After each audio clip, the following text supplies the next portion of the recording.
모두 좋은 아침입니다. 건강하시죠? 오늘부터는 우리 웨스트민스터 소교리 문답을 함께 공부하고자 합니다. 웨스트민스터 소교리 문답은 총 1번부터 107번 문제까지 있는데 앞으로 우리가 한 문제씩 한 문제씩 함께 살펴보려고 합니다. 오늘 문제를 한번 읽어볼까요? 교리 공부를 왜 해야 될까요? 교리를 공부하는 것은 성경 전체에 대한 안목을 갖게 하고 우리의 신앙의 체계를 세워가는 데 있어서 중요하고 잘못된 사상을 경계하는 데 큰 유익이 있기 때문입니다. 그래서 모든 신자들은 교리 공부를 해야 합니다. 여러분, 제가 목회하면서 여러 신앙의 형태들을 보게 되거든요. 근데 신앙의 성숙, 신앙의 성장을 위해서는 반드시 성경 공부가 필요하다는 것을 강조를 하고 싶습니다. 어떤 분들은 성경을 읽지 않고도 신앙생활하는 분들이 있는데요. 제가 자주 말씀을 드리지만 그런 상황으로는 결코 신앙의 성숙, 신앙의 더 깊은 세계로 나아가지 못하게 될 것입니다. 근데 문제는 우리가 성경을 읽어도 성경이 잘 이해가 되지 않는 것입니다. 오랫동안 신앙생활을 했던 분들도 성경을 계속 읽고 있지만 성경이 잘 이해가 되지 않기 때문에 꿀성류보다 더 달다는 말씀에 대해서 이해를 못하거든요. 형식적으로 성경을 읽긴 하는데 성숙이 없는 것입니다. 또 어떤 분들은 오랫동안 그 신앙생활을 하고 또 교회 중직자이기도 하지만 이상하게 어떤 어려움이 있으면 순식간에 무너지는 분들을 봤거든요. 어 이런 분들의 특징은 반석 위에 집을 짓지 않고 모래 위에 집을 짓게 된 것입니다. 비와 창수와 바람이 나면 여러 어려움들과 환란들이 오게 되면 순식간에 무너지는 것이죠. 이런 분의 특징들도 성경의 진리의 체계 가운데 반석 가운데 이 신앙의 집을 세우지 않게 된 것이죠. 또 어떤 분들은 성경 공부 외에 그냥 체험이 중요하다고 체험주의 신앙으로 빠지는 분들이 있거든요. 그래서 어떤 집회와 기도원들을 찾기도 하는데 물론 그것도 중요하겠지만 여러분 신앙의 성숙과 성장을 위해서 올바른 성경 공부가 매우 필요한 것이죠. 여러분 성경을 잘 이해하고 흔들림 없는 신앙을 갖게 되기 위해서는 진리의 체계가 있어야 하는 것입니다. 그럼 여러분 성경을 우리가 어떻게 공부하면 좋을까요? 성경 공부하는 방법에는 어떤 것들이 있을까요? 말씀에는 이 교회는 진리의 기둥과 터라고 말하고 있습니다. 이곳에서는 진리가 가르쳐져야 되고 진리가 외쳐져야 되는 것이죠. 때를 얻든지 못 얻든지 말씀이 전파되어야 되고 말씀이 가르쳐져야 됩니다. 교회는 성경 하나로 충분합니다. 성경 하나로 하나님을 알 수 있는 것이죠. 하나님께서는 그를 영화롭게 하고 그를 즐거워하기 위해서 하나님의 계시의 말씀, 성경을 주신 것이거든요. 그러나 우리가 이 성경을 잘 이해할 수 없는 눈을 가지고 있습니다. 그래서 성경을 잘 이해하도록 도와주는 그런 책들도 많이 봐야 되거든요. 그런 책들 중에는 구약개론, 신약개론, 성경 해석학 그런 책들이 있겠죠. 몇 권 소개를 할까 하는데요. 성경 해석과 관련돼서 바이블 키, 구약의 키는 우리 교회 계셨던 김성수 목사님, 고신대학원 교수님이 쓰신 겁니다. 제가 우리 한인교회 목회하면서 한 7분, 8분의 신학교 교수님들이 안식년으로 와서 함께 교제를 했거든요. 참 다 훌륭한 분들이었어요. 너무 귀한 분들이었습니다. 그분들 중에서 또 김성수 목사님이라는 귀한 분을 알게 되어서 참 감사한 마음입니다. 여러분 이런 책들을 읽을 때 우리가 구약과 신약 또 성경을 어떻게 해석하면 좋을지 좋은 도움을 받을 수 있을 것입니다. 그리고 기독교 교리를 요약해 놓은 조직신학 책들, 교리서들도 굉장히 중요합니다.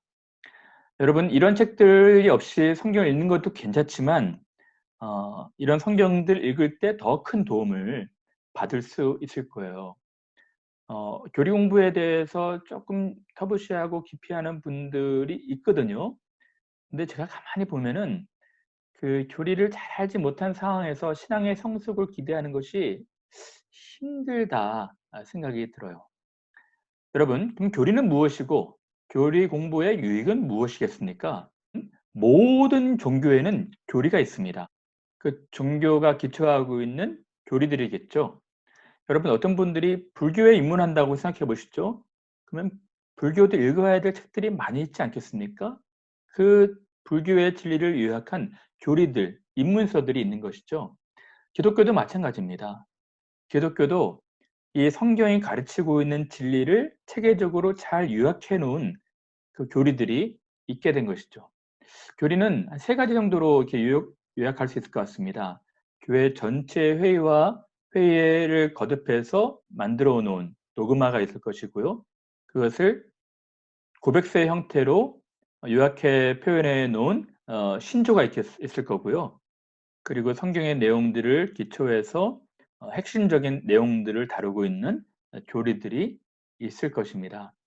여러분 교리 공부는 우리 신앙생활 하는데 매우 필요하고 큰 유익을 가져다 줄 것입니다. 그러면 교리 공부가 우리에게 주는 유익이 무엇일까요? 제가 3 가지를 생각해 보았습니다. 첫 번째는 성경 전체를 이해하는 데 큰 안목을 제공할 것입니다. 그래서 제가 교리를 요렇게 표현하는 걸 좋아하거든요. 첫 번째는 교리는 안경입니다. 여러분 제가 요새 노안이 왔는지 글자가 잘 안 보이거든요. 근데 안경을 끼게 되면은 글자가 선명하게 보이는 것이죠. 그래서 여러분들이 성경의 교리라는 안경을 끼고 성경을 보게 되면은 더 많은 부분을 보게 될 것이고 더 잘 이해가 될 수 있을 것입니다. 또 교리는 열쇠와도 같은 것입니다. 성경이라는 문을 열고 들어가서 이 성경 안에 있는 풍성한 보고들을 누릴 수 있는 그런 열쇠와도 같은 역할들을 하게 되는 것이죠. 또 교리는 지도와도 같은 역할을 하게 될 것입니다. 우리가 런던에 가게 되면 런던 어디를 찾아가는데 지도가 크게 유용하지 않겠습니까? 그것처럼 교리는 성경의 진리를 찾아가는데 매우 중요한 안내서 역할을 하게 될 것입니다. 두 번째로 교리는 신앙의 체계를 세우는데 큰 도움을 줄 것입니다. 어떤 건물을 세운다고 한번 가정해 보시죠. 그러면 먼저는 기초공사를 하지 않겠습니까? 그리고 프레임, 골조를 세울 것입니다. 골조 공사를 한 다음에 시멘트를 붙이고 또 벽돌을 바르겠죠. 그것처럼 여러분 교리 공부는 신앙의 기초 골조를 세우는 작업입니다. 그러므로 이 골조를 잘 세운 다음에 이제 경험과 체험의 살들을 붙이게 되는 것이죠. 인체로 비유하자면 뼈대와도 같은 역할을 하는 것입니다. 뼈대가 있어야지 살이 붙지 않습니까? 그것처럼 이 교리는 신앙의 체계, 신앙의 골조 역할을 하므로 우리의 뼈대를 세워줄 수 있을 것입니다. 그리고 삶이라는 경험들을 붙이게 되는 것이죠. 여러분 어떤 분들은 아주 몇 가지 알고 있는 교리로 신앙 전체를 버티고 있거든요. 그러한 몇 가지로는 반석 같은 집을 세울 수가 없는 것입니다.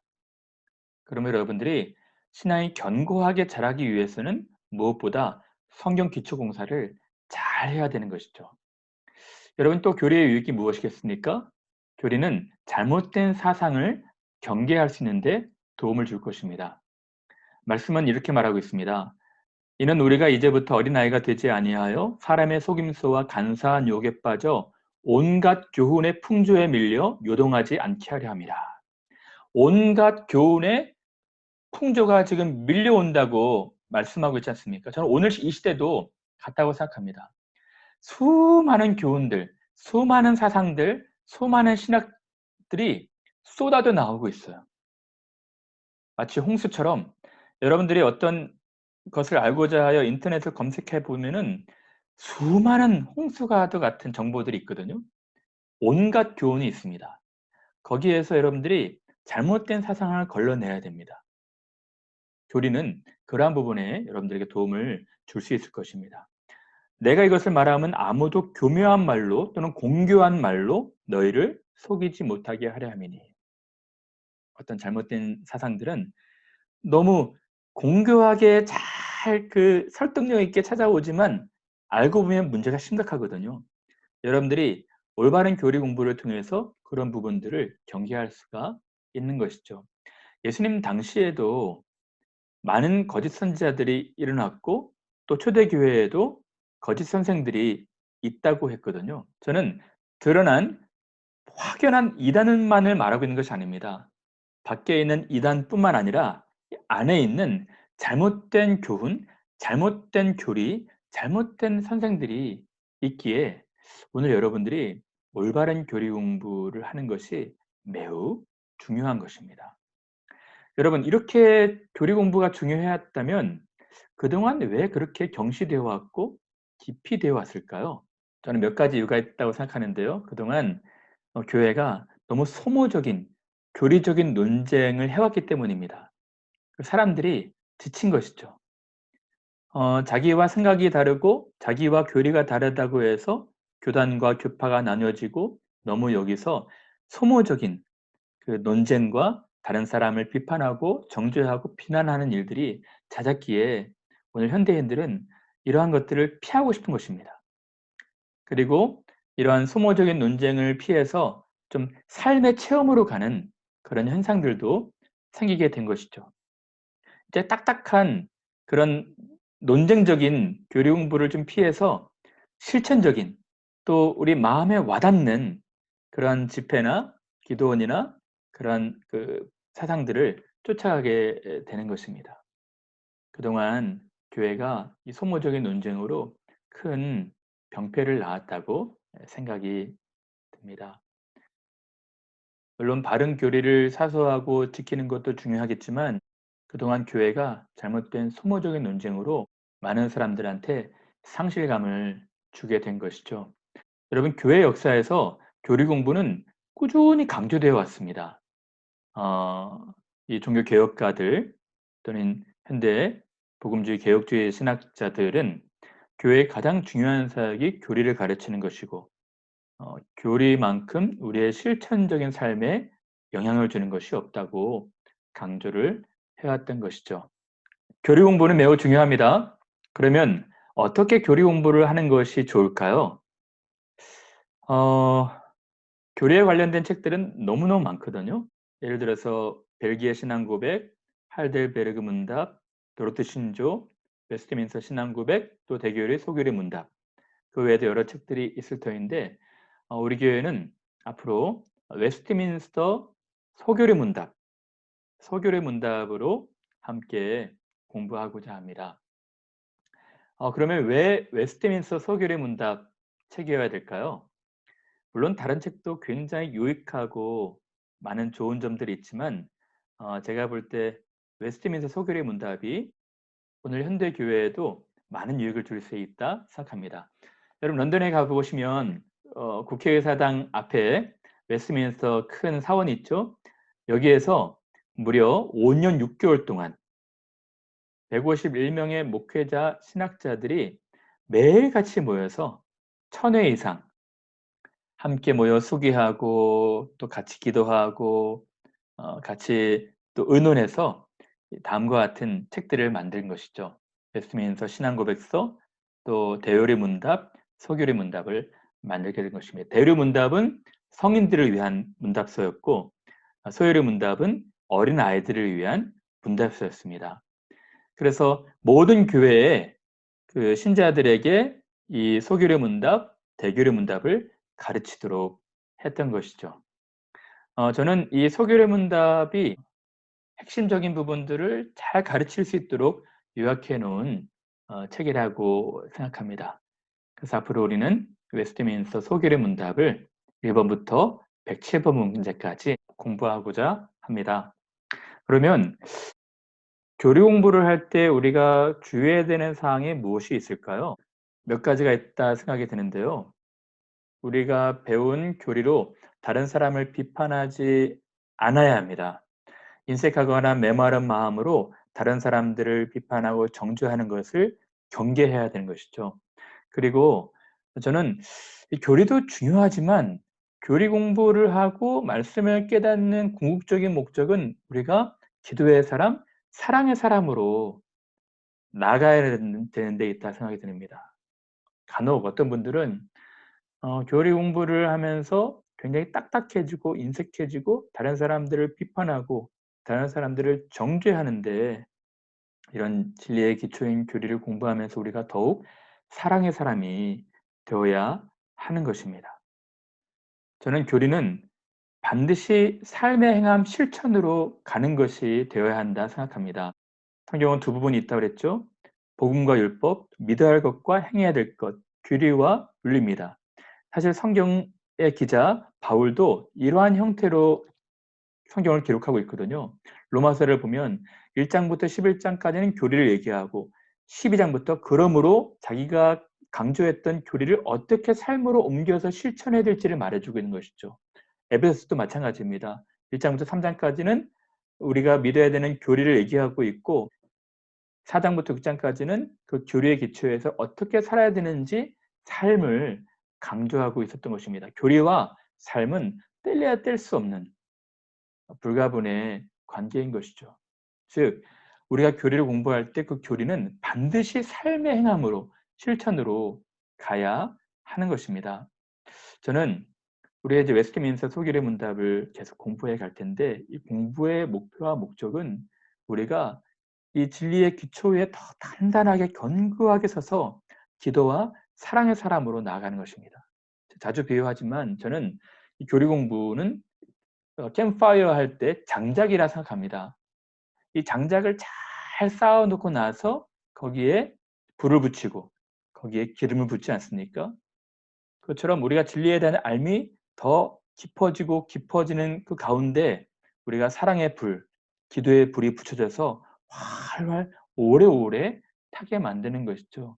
우리의 교리가 알미 되게 빈약한 지식으로 갖고 있다면 아주 잠깐 타고 말 것입니다.